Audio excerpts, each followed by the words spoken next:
Manuel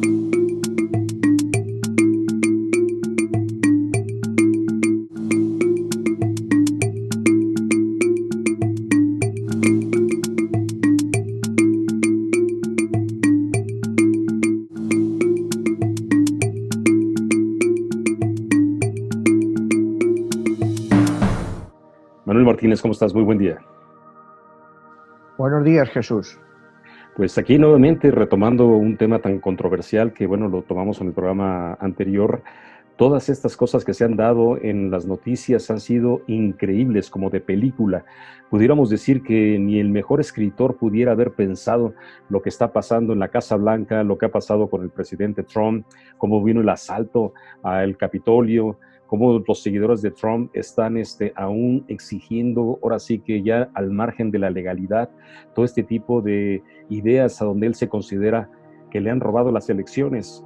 Tú como escritor y en tu obra 22, La Guerra de los Dioses, ¿qué opinas de un personaje como Donald Trump? ¿Cómo le ves el perfil psicológico y cómo se pudiera crear un carácter así a ese nivel en una obra como la que tú tienes en tu libro?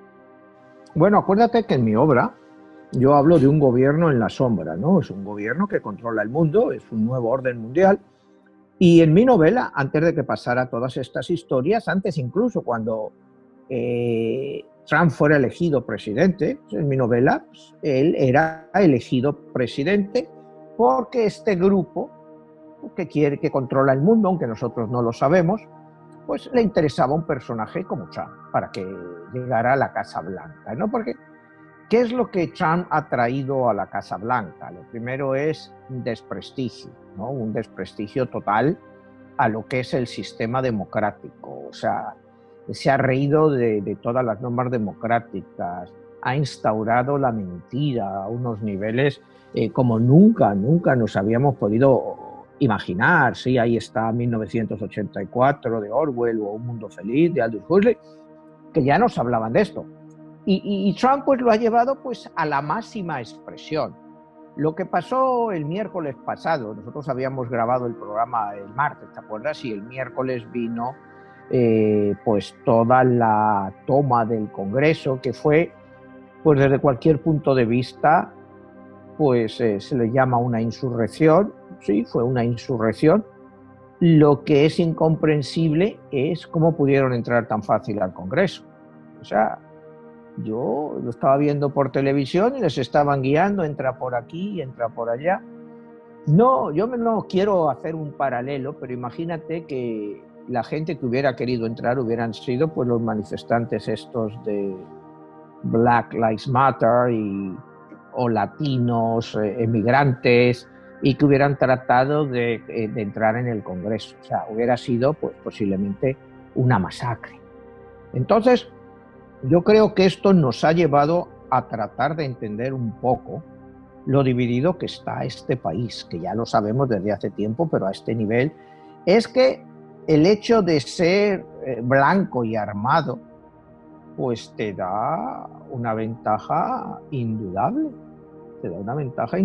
¿no? Esto ahora mismo está hablando Nancy Pelosi para continuar los artículos del impeachment como insurrección. A este punto de la insurrección, ayer se pasó la casa, o sea, ayer martes, el Congreso pasó una votación para pedirle a Penn que invocara la enmienda 25. La enmienda 25, sabes que es que si el gobierno encabezado por el vicepresidente deciden sacar al presidente del país, por incompetencia, por problemas físicos, por problemas mentales, tienen el derecho a hacerlo. Esto no se ha hecho nunca en la historia de Estados Unidos, cuidado. Iba a ser la primera vez. Pero el vicepresidente Mike Pence se ha negado a hacerlo. O sea, no considera que haya que remover a Trump antes del día 20. Entonces, pues la enmienda 25, pues eso ya no se va a hacer. Entonces Trump va a seguir hasta el día 20, pues a no ser, como decíamos el otro día, que quiera dimitir y que Pence le perdone. ¿Qué está pasando ahora? Bueno, pues que el Congreso ha empezado un proceso de impeachment o de juicio político contra el presidente, que otra vez sería el único presidente en la historia de Estados Unidos al que se le haría por una segunda vez. ¿Cuáles son las posibilidades de que este proceso pueda seguir adelante? Pues muy pocas, porque tengo el hecho que sí, la votación en el Congreso para el impeachment puede ser mañana, pasado, pero tiene que ir al Senado, y el Senado no se reúne hasta el día 20, o sea, ya Trump está fuera. ¿Qué es lo que está pasando aquí ahora? Bueno, el Congreso dice que ellos pueden conseguir con el juicio político una vez que el presidente Trump abandone. Pero juristas muy serios, o sea, te estoy hablando de que hay en los periódicos, yo acabo de leer uno del Washington Post, en el que un jurista pues, de la Universidad de Cornell, uno de los grandes juristas, te dice que no, que el impeachment, el juicio político contra el presidente, no es posible una vez que abandone la oficina. O sea, que no, porque ya no depende del Senado. O sea, el presidente pasa a ser una persona normal. Por lo tanto, no pueden seguir el juicio político contra él. Ponen ejemplos de jueces que sí, pero estás hablando de otros casos federales, no realmente el caso de una presidencia. Entonces, este es otro punto en que todo este juicio político contra el presidente, pues es más una demostración de ira por parte del Congreso a todo lo que ha pasado. Saben que la efectividad de eso, pues no está ahí, porque posiblemente el juicio no pueda continuar. Te digo, nunca ha sucedido. Por eso te digo, hay opiniones encontradas, pero la mayoría de los juristas más serios te dicen que no se puede hacer. ¿Qué se podría hacer? Quizá otro tipo de juicio, pasar leyes, es lo que se está hablando, pasar leyes de que una persona que se ha comportado así no pueda volver a tener un cargo federal. Entonces eso impediría que Trump volviera a poderse presentar a las elecciones en 2024. Entonces, volviendo a lo que pasó en el Congreso y viendo todo esto, hoy han sacado una nueva resolución, un nuevo artículo. Es el artículo, la sección 3 del artículo 14. Esto ha salido hoy, la sección 3 del artículo 14. ¿Qué significa la sección 3 del artículo 14?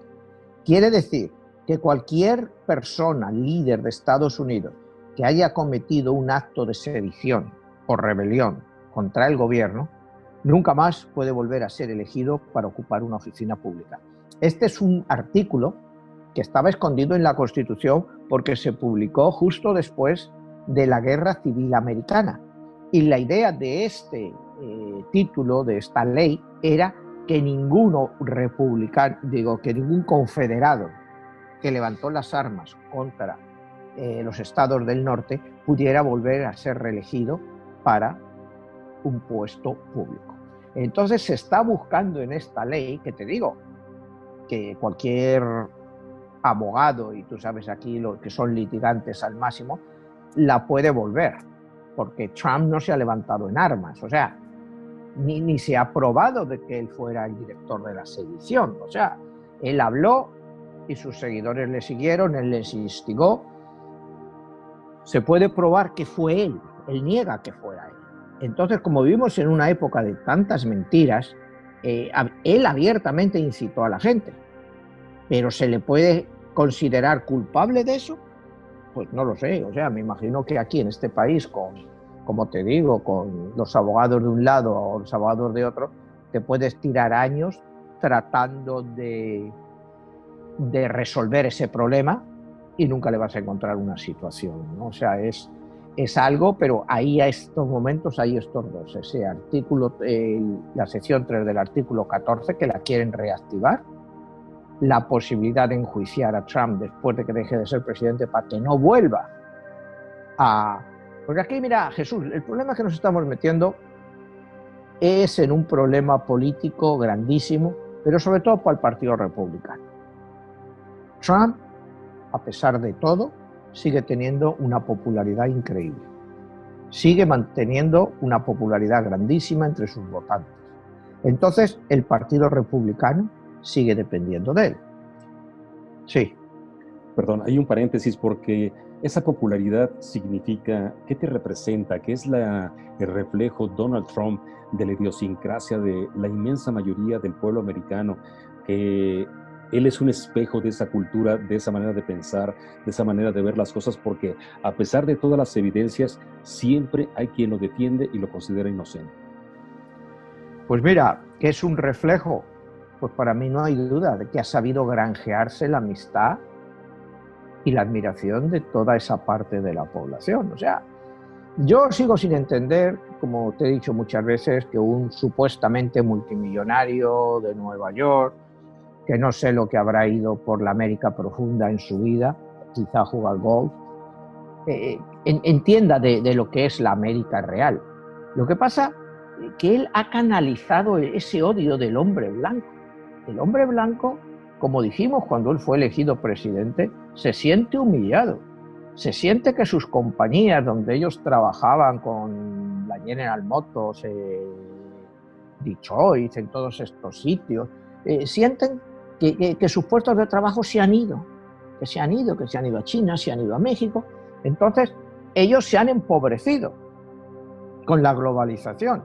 Entonces, Trump supo canalizar eso. Y cuando Trump ha sido el globalizador más grande que hay, o sea, él estaba en los concursos esos de Miss Mundo, los llevaba por todas partes, sus hoteles, sus casinos, o sea, nunca le ha preocupado eso, pero ha sabido encauzarlo. Él ha sabido encauzar la ira de ese hombre blanco que está harto, que en muchos estados todavía no se ha superado ese profundo racismo, y la llegada al poder de Barack Obama en el 2008, pues le irritó más a ese hombre blanco el hecho de que un negro pudiera llegar a ser presidente de Estados Unidos. Y después de un negro, pues iba a ser una mujer, como era Hillary Clinton. Entonces ahí es cuando este hombre blanco estalló. Y Trump es el producto de eso, de esa ira que hasta entonces estaba controlada y ahora pues es incontrolable. Lo que vimos el otro día en el Congreso, pues es los personajes que ahí entraron, ese con los cuernos de búfalo, sin camiseta, los otros, ese otro con una trompeta ahí que parecía... Pues son personajes folclóricos, o sea, cuando tú los ves, o sea, son folclóricos, pero realmente personajes muy peligrosos. Imagínate tú lo que sería volver a estar gobernados por esa gente, con los avances que ha tenido este país. Tú te supones la regresión que sería si es el golpe de Estado. Porque en el fondo, decir que lo del asalto al Congreso fue pues una cosa así que no fue nada, que no fue planeada, que no había nada. No, pues eso fue un golpe de Estado, pues como la Revolución Francesa, cuando asaltan el Palacio de las Tullerías y asaltan las cárceles. Pues es lo mismo, asaltan el Palacio Real. Pues todo es lo mismo. Van al centro del poder, que es el Congreso, y querían destruirlo, querían secuestrar a Pelosi, bueno, las cosas que dicen que querían hacer. O sea, querían secuestrar la voluntad popular.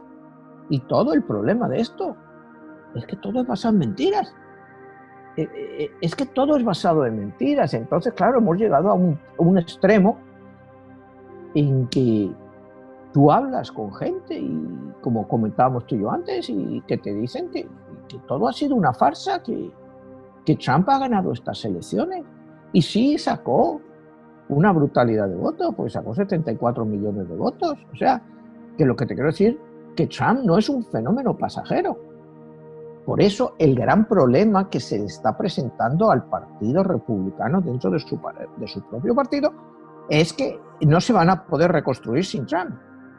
Pero si a Trump le impidieran que él volviera a ser presidente porque le inhabilitaran federalmente, indirectamente le estaban haciendo un gran favor al Partido Republicano, porque se quitarían a Trump de encima, porque Trump va a ser un lastre, pero ese lastre igual se puede convertir en una bandera de éxito.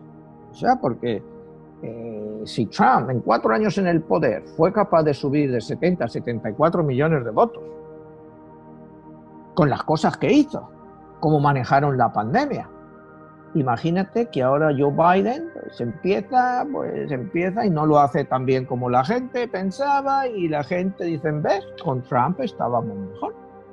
Y en 4 años pues tenemos otra vez a Trump. ¿Con qué odio volvería? Pero claro, si él es inhabilitado políticamente, ya no tendría esa facultad. Pero claro, estás hablando de crear quizá nuevas leyes o nuevas interpretaciones de leyes que no se han usado en cientos de años. Entonces vamos a entrar en una arena política muy, muy, muy compleja. Muy compleja. Manuel, quizá muchas personas que nos están viendo nos preguntan por qué hablamos de este tema en referencia a los Estados Unidos, que pareciera algo muy local, pareciera que solamente hablamos de un personaje que es Donald Trump, que lo que hace solamente impacta a los Estados Unidos, pero poca gente entiende lo que representa el gobierno de Estados Unidos, el país número 1 a nivel mundial en la economía, quien dirige los hilos de, pues quisiera decirlo, de toda la humanidad. ¿Qué podemos decir que pueda haber un gobierno en la sombra, como bien lo has mencionado, y pareciera parte de tu libro, de la temática de lo que tú has manejado en 22, la guerra de los dioses? ¿Qué hay detrás de esto? Bueno, mira, en mi libro acuérdate que una reunión del grupo de 22 personas en la sombra, que es un gobierno paralelo, que es el que decide el destino del mundo, pues decide que el nuevo presidente de Estados Unidos debería de ser Donald Trump. Y entonces, cuando ellos analizan las cuestiones, dice, bueno, ¿y por qué Donald Trump? Dice, Donald Trump nos volverá a la realidad. Dice, va a traer racismo, va a ser como un show de televisión, como de tú estás, you are fired, estás despedido. Dice, nos va a traer 4 años de desprestigio total de la institución y de los gobiernos a nivel mundial. Y entonces es nuestro momento para volver a poner a alguien más del establishment y que la gente vuelva a ver que, oye, más vale lo malo conocido que lo bueno por conocer. La idea en mi libro de poner a Trump, que este grupo decide, es precisamente eso, para traer caos y para que la gente entienda que, oye, más vale un Joe Biden o una Hillary Clinton que están dentro del sistema que un tipo que te viene de ahí, de la nada, que nunca ha sido político y que es un populista y que te puede destrozar todo lo que has hecho hasta ahora. Este grupo en la sombra que controla el mundo en mi libro, pues es un grupo muy real. Yo creo sinceramente que existe. No conocemos sus nombres, porque no, ya se acusa que si George Soros, que si Bill Gates. No, ellos, no creo que estén ellos los que gobiernen el mundo. Hay otra gente que, como te digo, no se conocen los nombres porque esta gente pasa desapercibida. Tú no puedes tratar de estar delante de las cámaras de televisión que sepan quién eres, no, pero esta gente pues manejan el mundo y es un grupo muy diferente que está muy por encima de lo que se ha oído pues de Bilderberg, el Club de Roma, los Illuminatis. Estos grupos pues son como la punta del iceberg, o sea, que realmente no son reales, o sea, son reales en el sentido de que sí, tienen un cierto poder, manejan, pero hay uno muy por encima de ellos y estos grupos pues son la distracción. El grupo en sí, el que yo hablo en mi libro, se llama Scam. Y este grupo por primera vez fue mencionado por Sylvia Browne, la medium, esta que fue muy popular en los 90 y principios de los años 2000, en un libro que ella llamaba Sociedades Secretas. Ella te va describiendo todas las sociedades secretas. Te conoce y dice, pero la más peligrosa, la que lo controla todo y la que nadie conoce, se llama Scam.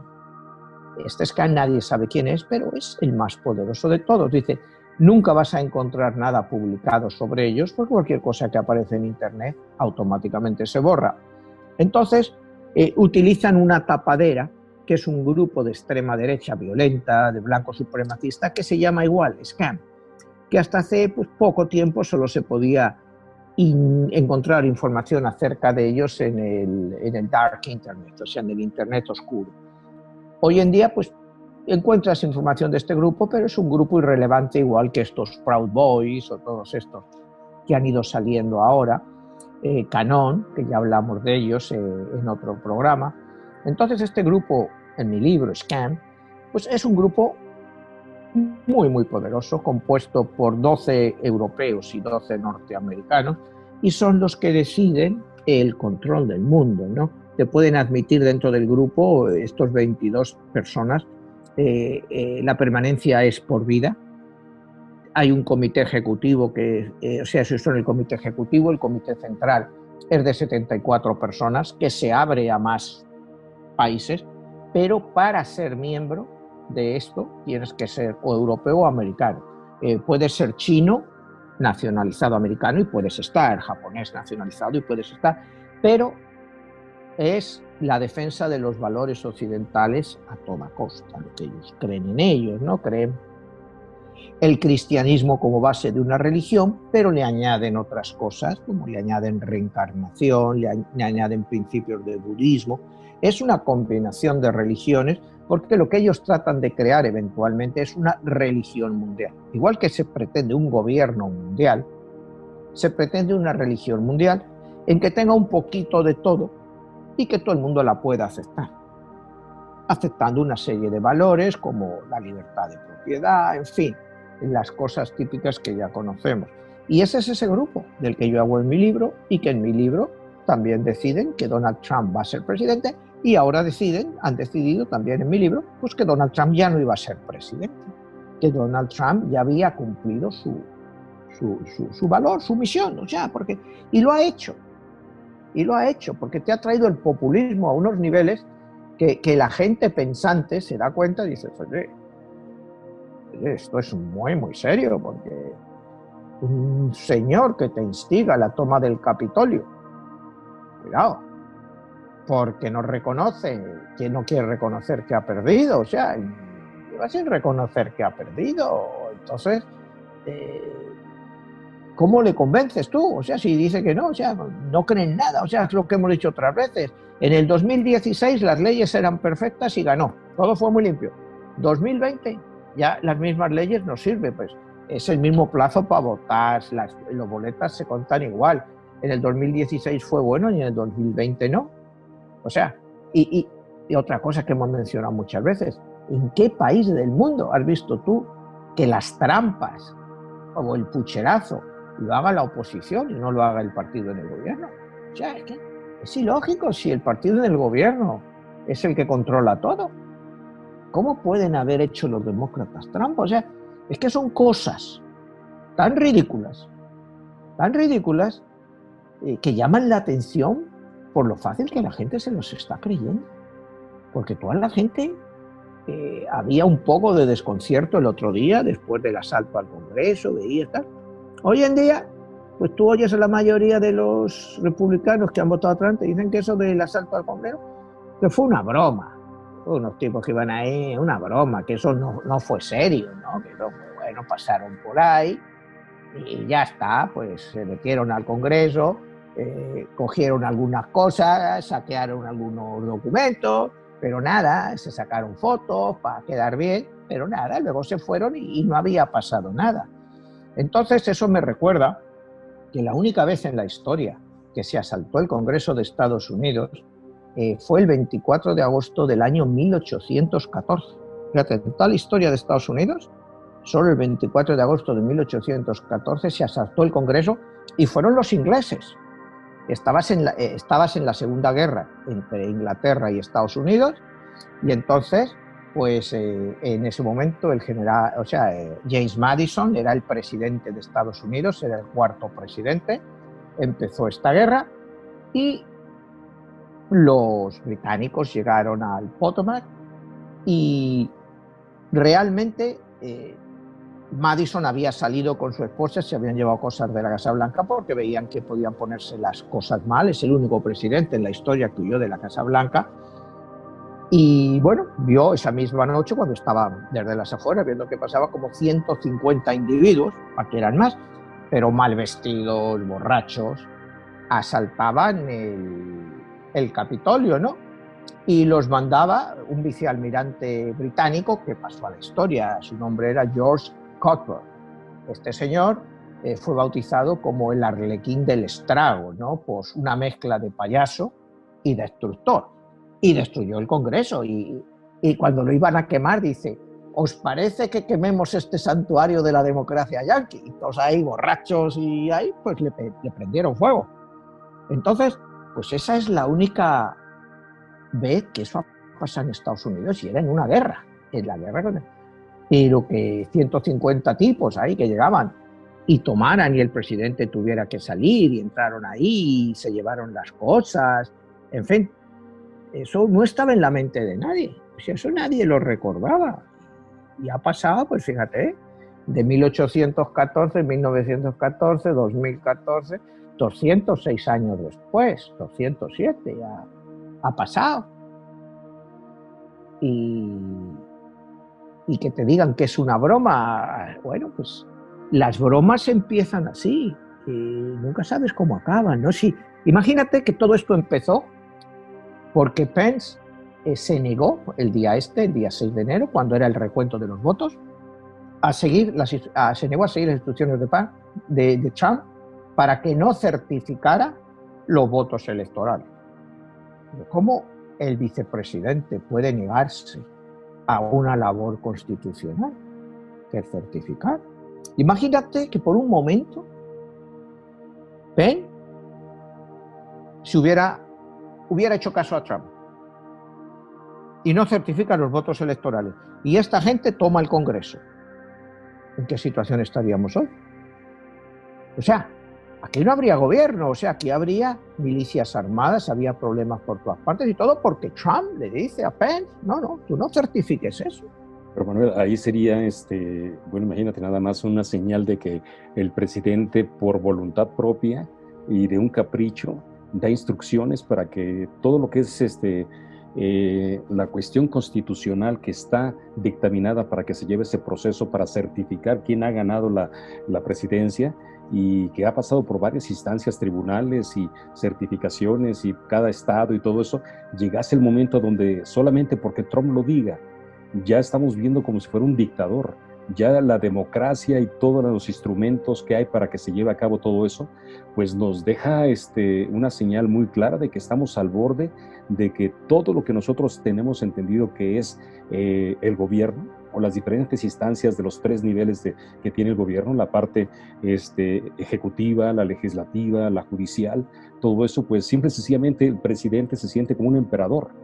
O sea, ese es lo que quizá nos deja la mayor reflexión de Donald Trump, a donde él se niega porque, como bien lo dices, como el programa de Apprentice, a donde él no quiere salir como perdedor, él quiere salir como víctima. Entonces, ¿qué reflexión nos deja todo esto, Manuel? Bueno, la reflexión está clara, o sea, si a Trump no le hubieran frenado en las elecciones, cuidado, si Trump hubiera ganado realmente las elecciones, el segundo mandato de él podría haber sido terrorífico. Podría haber sido un mandato terrorífico. Podría haber sido, ¿no?, llegar a una tiranía, es decir, incluso si llegaba a poder cambiarte la Constitución para que pudiera haber más términos, porque acuérdate que esto de los 2 términos de la presidencia de Estados Unidos es relativamente nuevo, es como de 1947-48, cuando Truman es presidente, porque acuérdate que antes de Truman, Roosevelt estuvo por 4 términos, por casi 16 años como presidente. O sea, no había límites. No había límites. Originariamente no había límites. Originariamente lo que se hacía es que los padres fundadores eran gente mucho más consciente y pensaban: bueno, yo estoy un término, 4 años y me voy, viene otro y me voy. O sea, pero no había límites a que pudieran estar. Luego ya se hizo más popular lo de 2 términos, pero no era necesario constitucionalmente estar solo 2 términos hasta 1948, pero precisamente justo antes de esto, por 16 años estuvo Roosevelt 4 términos como presidente, y fue ahí cuando se cambió. Entonces, si eso se cambió, pues se podría haber vuelto a cambiar y haber no puesto límites, ¿no? Y la excusa es fácil: bueno, en Europa no hay límites a lo que puede estar un gobernante. un partido político, un primer ministro puede estar ahí eternamente. Angela Merkel, ¿cuántos años lleva? 15, 16 años. Y se va a retirar en septiembre, pero la gente le gustaría que se quedara. Ahí no hay límites. Y tienen tanto poder un primer ministro en Europa como un presidente en Estados Unidos. Entonces yo me imagino que esa hubiera sido la alegación de esta gente. Y que hubiera servido también, imagínate si Trump se alarga su mandato. Vete ahí a México, a Andrés Manuel López Obrador hubiera dicho, pero mira, aquí todo el mundo alarga mandato, porque no va a poder yo alargar también mi mandato. Entonces, hubiera sido una cosa pues a nivel mundial que la gente diría, bueno, pues aquí está bien. Y es consolidar una dictadura, como yo las llamo, las dictaduras democráticas. Porque son dictaduras con una apariencia de democracia. ¿Me entiendes? Y lo que yo creo, desgraciadamente, a lo que va el mundo, Jesús, después de todo esto, y digo en mi libro, el mundo cada vez va a ir hacia un modelo chino. O sea, hacia un modelo de democracia a la China. Una democracia dura, en la cual políticamente mandan unos y siempre mandan los mismos. Y después en tu vida normal, pues si tú quieres vivir donde quieras, viajar donde quieras, gastarte el dinero como quieras, te van a dejar, pero ellos te van a imponer las normas de conducta. ¿A cuánta gente le puede influenciar eso en su vida normal? Pues a la gente que le gusta hablar de política, a periodistas que critiquen al régimen, pues esos serían los que acabarían mal. Pero a la gente normal, y China te lo ha demostrado cómo ha tratado el COVID. Que llegó ahí a Wuhan, bueno, pues de aquí nadie sale de la casa, se te mete, se te encierra en la casa y al que salga se le pega un tiro.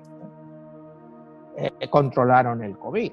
Entonces, todas estas cosas, la gente va a ir pidiendo medidas más duras. O sea, van a ir pidiendo medidas más duras, van a ir siendo, como ya nos vinieron después del 2001, de las Torres Gemelas, ya son todo medidas de cohesión, y todo es por nuestro bien. Entonces, si tú ves la evolución de este país desde septiembre 11 de 2001, 20 años después, pues aquí se han perdido muchas libertades. La gente, pues, te censuran si no quieren que digas algo. Pues a ti, pues, con que te ignoren, ya está. O sea, se permite la mentira a unos niveles brutales. Y es todo parte del sistema. Entonces, por eso te digo, eventualmente el mundo va a acabar en regímenes semichinos, en el cual te controlan, pero te dejan creerte que eres libre, igual que ahora, ¿no? Porque ahora te dicen eres libre, pero bueno, ¿soy libre de qué?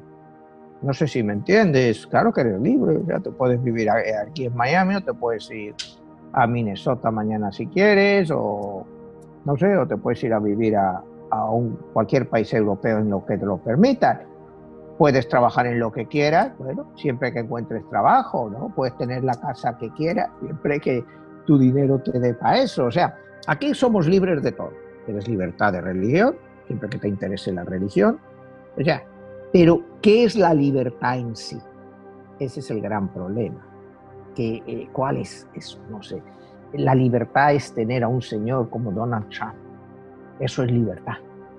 O sea, es nosotros mismos traemos a nuestros propios dictadores.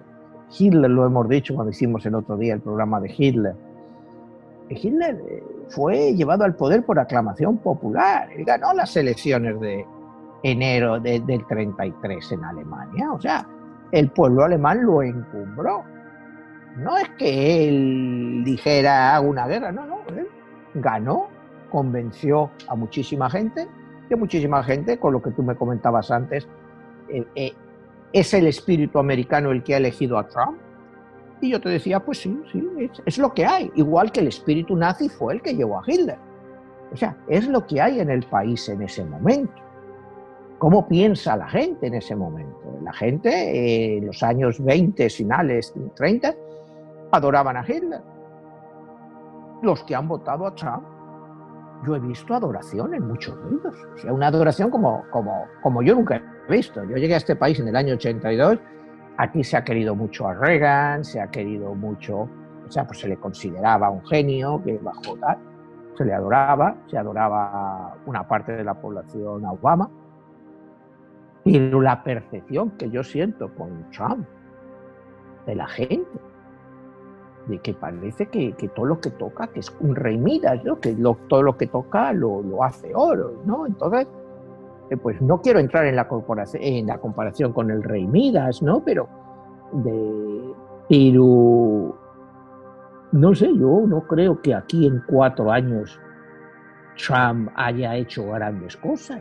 O sea, no sé, sí, justo antes del COVID el desempleo estaba pues lo más bajo que había históricamente, pero también que empleos se habían creado, vamos a ser serios, se habían creado empleos de miseria en la mayoría de las ciudades, o sea, son empleos de muy, muy baja calidad y cualificación.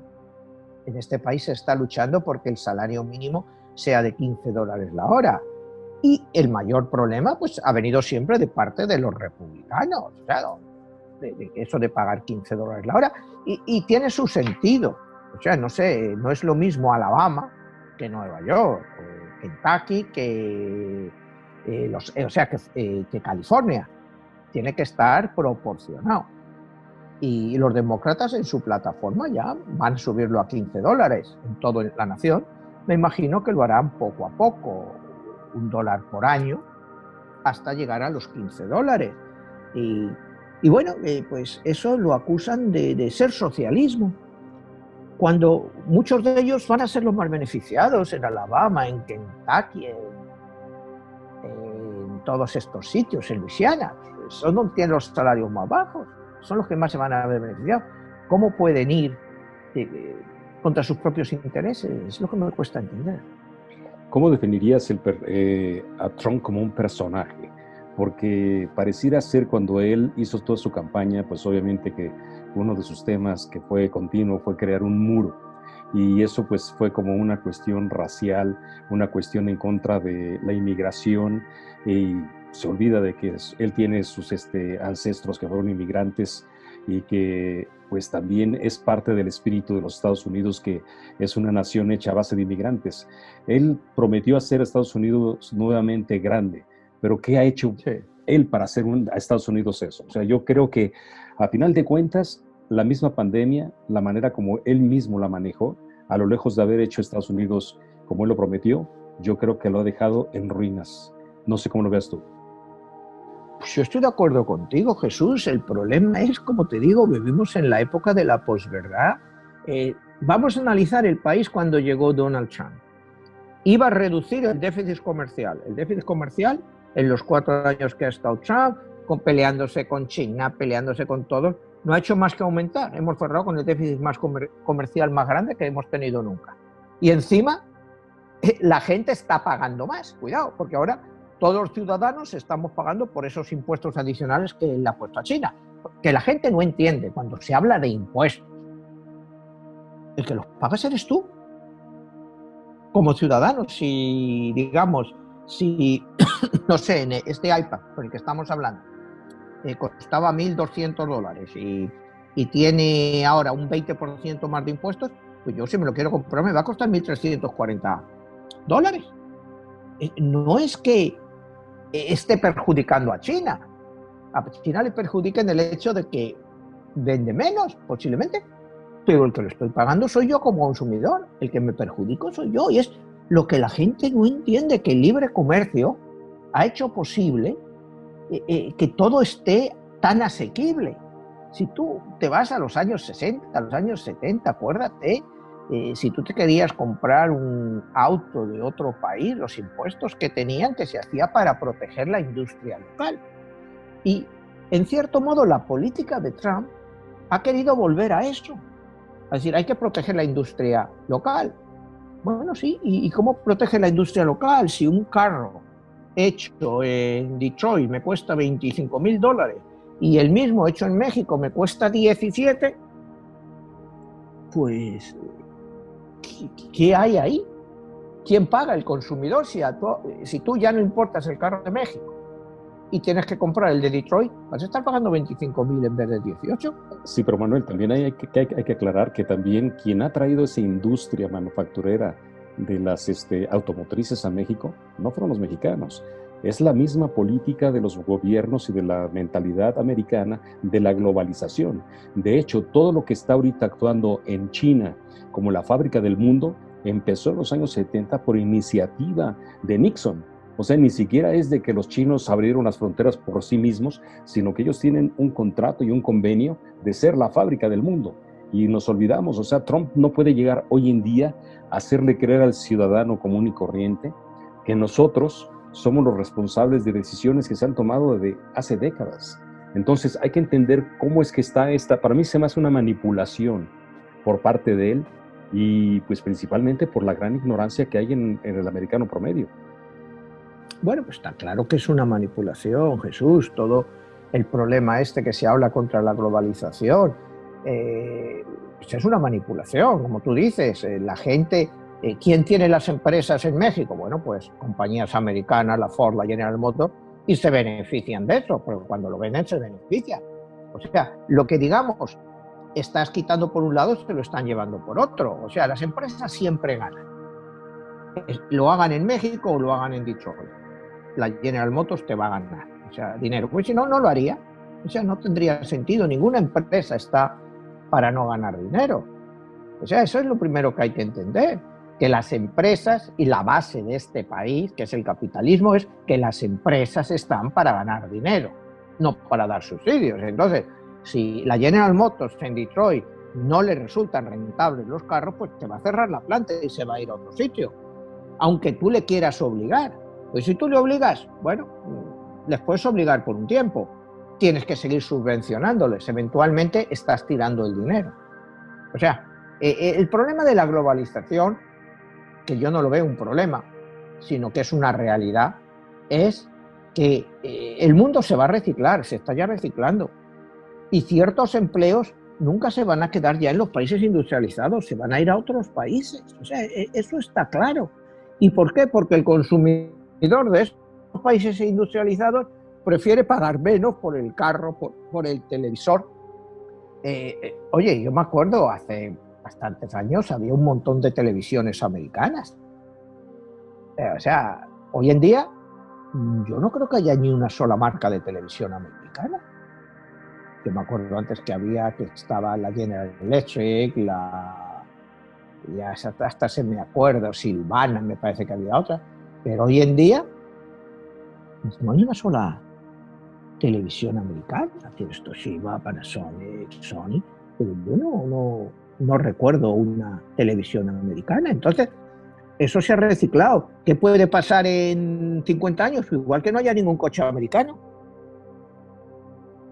No sé si me entiendes, o sea, que sean todos de fuera, porque ya la industria se ha reciclado.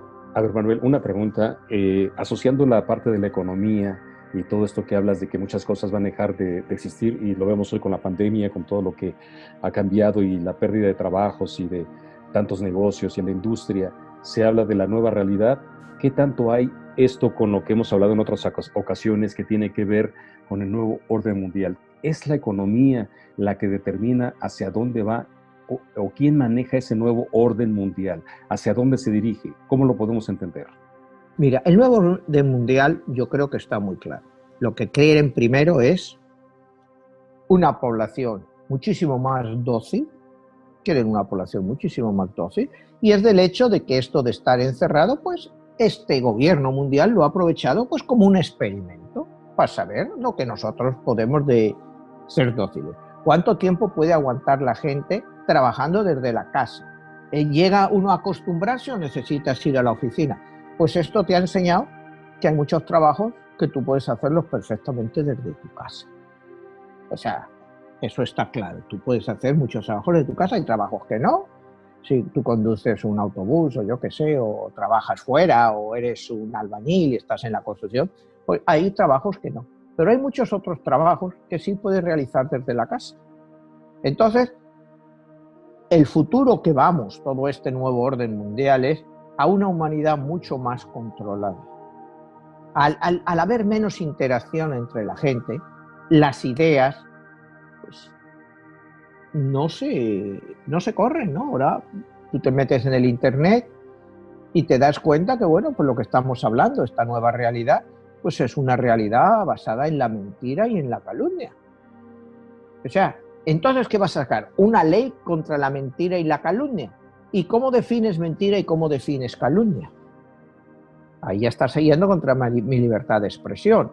Por ejemplo, lo que se estaba discutiendo en el Congreso para el impeachment de Trump es, primero, una persona pública en mentir y reiteradas mentiras de seguir diciendo que las elecciones habían estado trucadas. O sea, eso es una mentira que, bueno, el que le cree a Trump se la cree. ¿Cómo puedes prohibir que la gente diga esto? Entonces vamos a llegar a un punto en que se pueda prohibir decir esto.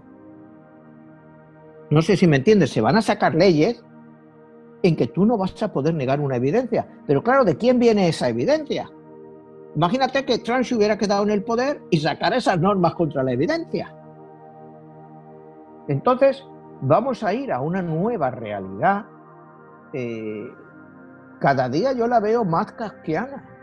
Kafka está aquí para quedarse, ¿no? O sea, las cosas que vamos a ver, porque toda esta historia de Trump, pues, Trump me preguntabas cómo lo veo yo como personaje.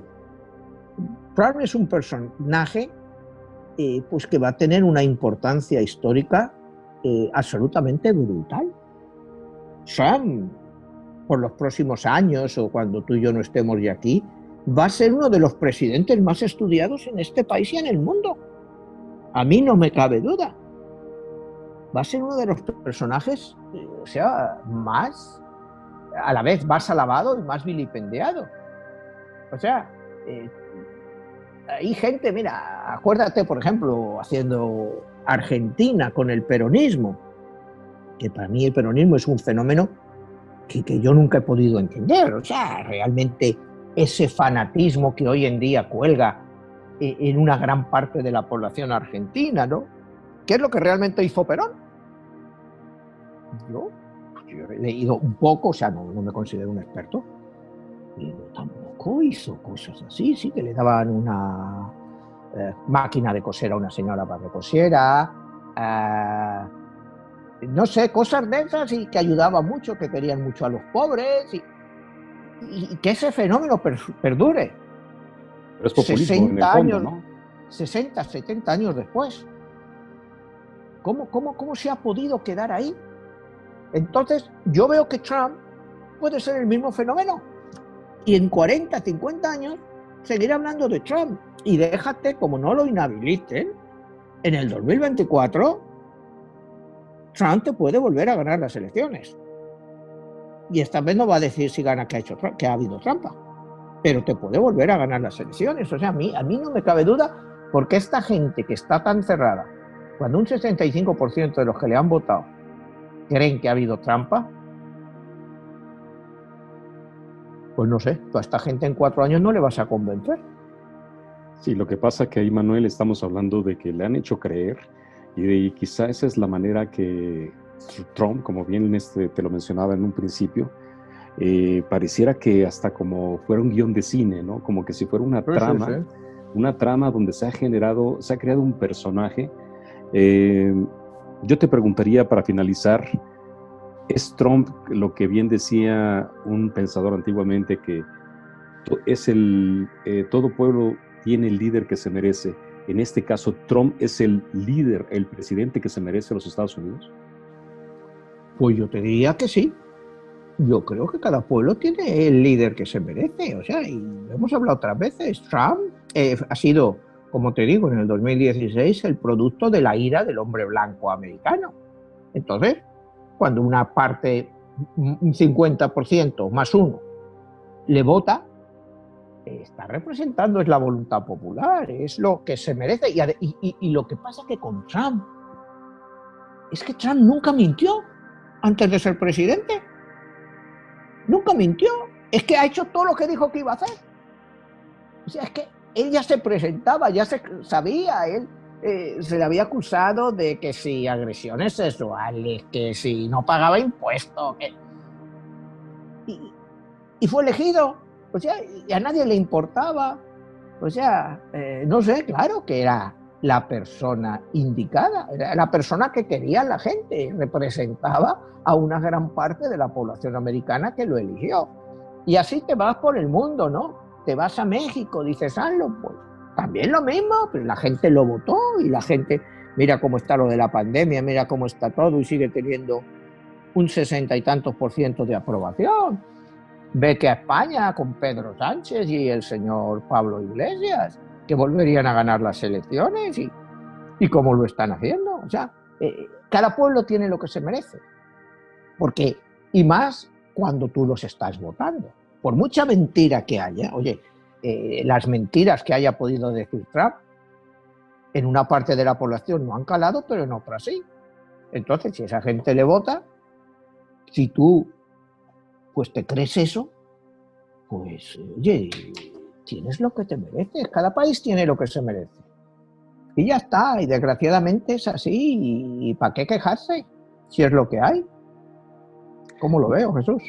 Manuel, y volviendo nuevamente a los libros que mencionabas y tu novela, has mencionado a George Orwell, 1984, a Aldous Huxley, con la parte esa de Un Mundo Feliz, y tu novela 22, La Guerra de los Dioses. Estamos hablando de que son novelas que aparentemente son ciencia ficción, pero nos están dejando saber una realidad pues muy, no sé cómo llamarla, pero pues una realidad que es una tiranía, que estamos enfrentando esto que es un gobierno en la sombra que pone en duda la democracia, pone en duda las libertades civiles, pone en duda la libertad del individuo como tal en su capacidad de decidir. Y hoy lo vemos en la pandemia. Estaba viendo un artículo donde ya se va a obligar a las empresas a que se vacunen sus empleados y si no, no van a tener derecho a laborar. La pregunta es, en tu libro, Manuel, ¿qué advertencia nos dejas ante este gobierno en la sombra? Bueno, la advertencia que deja el libro es que desgraciadamente es incontrolable y que cada día va a ser más poderoso, que el mundo tal y lo que lo conocemos pues se va a transformar radicalmente, pero eso no se transforma en un año, se transforma año a año. Este año, pues mira la pandemia, lo que nos ha dejado detrás, la cantidad de cosas a las que hemos renunciado y a las que hemos estado dispuestos a renunciar voluntariamente. Cuidado, que no es solo lo que nos han impuesto, es lo que hemos estado dispuestos a renunciar. Entonces, pues es el inicio, como te digo, una continuación ya desde el 2001, en que esto era así, ¿no? Y 2021, bueno, pues te restringirán más las libertades de una forma u otra, y como te vuelvo a decir, a muy poca gente le va a afectar. A muy poca gente le va a afectar. Entonces, pues la gente sigue con su vida normal, y tú vas perdiendo libertades que realmente ni usas. Porque en el fondo, ¿qué es la libertad, Jesús? ¿Qué es la libertad? O sea, tú se lo planteas a un americano y dices, bueno, pues hacer lo que yo quiera, poder hacer esto, lo otro. Bueno, y es que eso, ¿hay algún gobierno que lo restringe? Nos vamos a los casos más extremistas hoy en día. La mayoría de las cosas no te las restringen. Todos te restringen, todos los dictadores, todas las dictaduras, las libertades políticas, pero el 95% de la población nunca utiliza esas libertades políticas, les son indiferentes. Entonces, te digo, los gobiernos basados en eso, como lo saben, pues cada día van a ser más y más duros y van a tener más y más control sobre los ciudadanos. Eso es el libro de Orwell, es el libro de Aldous Huxley, y es siempre con lo mismo, buscarse un enemigo exterior, porque mira, en todos estos libros, en mi libro, el tema con los nazis, el tema siempre es el mismo. Tú tienes que buscarte un enemigo. Necesitas un enemigo al que todos puedan odiar. En la época de la Guerra Fría era la Unión Soviética. Se cayó la Unión Soviética, bueno, pues ya no nos queda un enemigo. ¿Para qué vamos a gastar tanto dinero en armamento si no tenemos enemigo? Bueno, pues China, pues el próximo es China. Entonces, siempre hay que buscarse un enemigo. El miedo a un enemigo, el miedo a que China nos ataque y nos destruye, pues va a hacer que nosotros mismos cedamos parte de nuestras libertades, que estemos dispuestos a gastar más dinero en armamento, o sea, que lo apoyemos como parte de nuestra seguridad. Y eso es el futuro, Jesús. Siempre todos estos gobiernos en la sombra buscan eso, el enemigo común, hay que buscarse un enemigo común. Trump se buscó su enemigo común, que eran los emigrantes. ¿Cómo parar a los emigrantes? Bueno, les ponemos un muro, pero ya había un enemigo común, odio a los emigrantes. Contra la población negra nunca se atrevió a ir tan fuerte, pues sabía que eso podía ser. Pero con los emigrantes, que eran, normalmente siempre se busca un enemigo débil, al que todo el mundo pueda atacar y no pase nada. Que venga un emigrante ahí por la valla, le peguen 2 tiros, un cazador de estos, y diga, bueno, se había metido. Entonces, eso es el problema fundamental que yo veo en todo esto, ¿no? O sea, que vamos a ir buscando un enemigo común eventualmente, y basado en ese enemigo común, pues nos van a restringir todo y nosotros pues lo vamos a aceptar por nuestra propia seguridad y por nuestro bien, ¿no?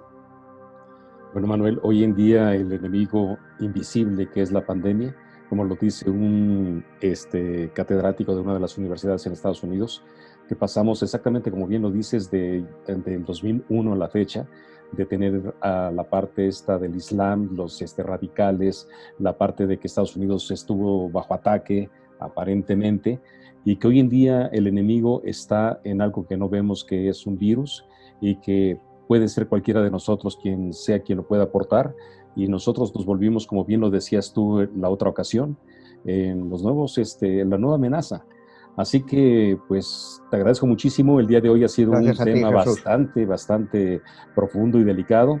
Nuevamente te pregunto en referencia nos han preguntado sobre tu audiolibro y dónde se puede conseguir, y si de paso nos dices los demás libros, cómo va, dónde se pueden conseguir. Bueno, todos mis libros se pueden conseguir, cualquiera de ellos, en Amazon, y los audiolibros en Audible, que es la plataforma más grande que hay de audiolibros, ¿no? Perdón, ¿eso cómo lo consigues? ¿A dónde entras? Audible, o sea, esta es parte del propio Amazon. Cuando tú entras en Amazon, Audible se escribe audible, y ahí tienes todos los libros que hay en audio, y es igual, o sea, tú compras el libro, pero lo compras en audio. Además, Escuchas. también este programa se puede escuchar en Spotify, ¿verdad? Spotify, sí, todos estos programas están como podcast. Como puedes podcast. escuchar. Perfecto, pues Manuel, te agradezco muchísimo. A ti, Jesús. Nos vemos a la próxima. La semana que viene, hasta luego. Hasta luego.